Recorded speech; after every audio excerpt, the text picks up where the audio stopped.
Here is a critical point that is generally overlooked. The anti-Semitism of the Nazis had a great appeal already in the mid-1930s to many Arab nationalists and Islamic fundamentalists. From the mid-30s, from 1936 on, Hitler and his propaganda sections made a great effort to win over the Arab peoples of the Middle East. We see that the undisputed leader of the Palestinian Arab national movement of the 1920s, 1930s and 40s, Haj Amin al-Husseini, the Mufti of Jerusalem, was a fervent admirer of Adolf Hitler.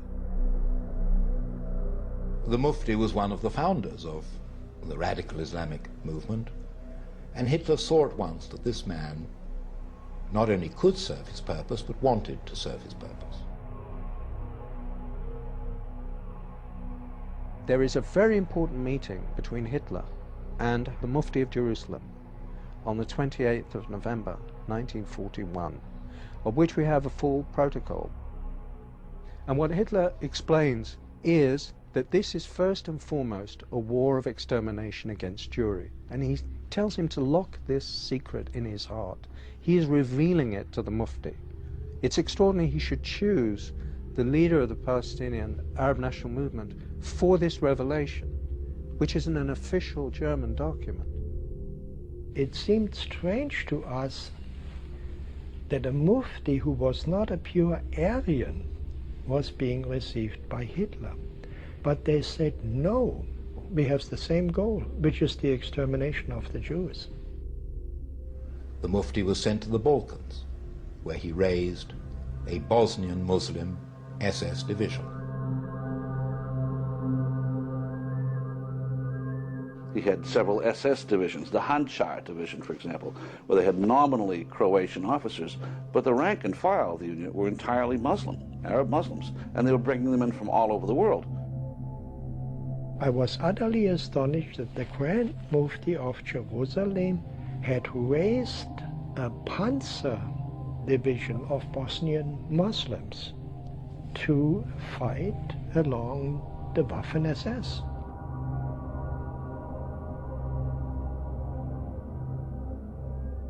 The fanatic Muslim world and Hitler both agreed that no ideology can exist beyond theirs.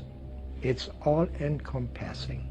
A secular dogma like Nazism is less dangerous than this Islamofascism that we see today. It's less dangerous because Islamofascism has a religious twist to it.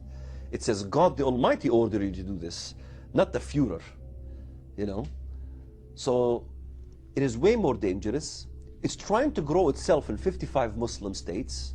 So potentially you could have a success rate of several Nazi Germanys if these people get their way.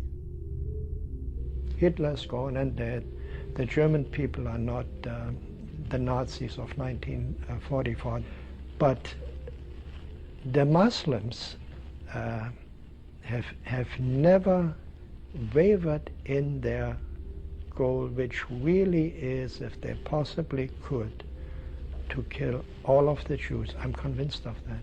If radical Islamic fundamentalists had their way, we would have another Holocaust. There's absolutely no doubt about that. If Al-Qaeda could produce it, they would. But what begins with the Jews never ends with the Jews, as the West and Europe in particular is slowly but surely beginning to understand.